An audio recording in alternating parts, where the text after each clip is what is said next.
the weirdest meal you were ever served at a friend's house, as either a child or an adult?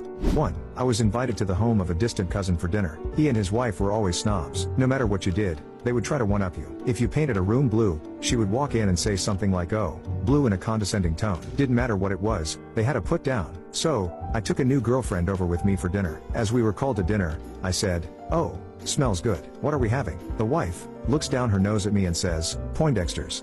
We are of course having Poindexter's, as if there was nothing else in world as good. So my girlfriend had gone to the bathroom and hadn't heard this. She returned and sat at the table and said, "Oh, Poindexter's, yummy. They used to feed us these at summer camp," which was basically saying that Poindexter's were cheap so a camp could feed 500 kids with them. My cousin's wife was appalled and said, "Oh, these are East Coast Poindexter's," as if the ones from the East were better. My girlfriend replied, "Oh, I know. We used to catch them in Newfoundland and sell them to the dog food factory." 2. I used to have a friend who thought I was overweight. She was super skinny and an exercise nut. Personally, she looked awful to me,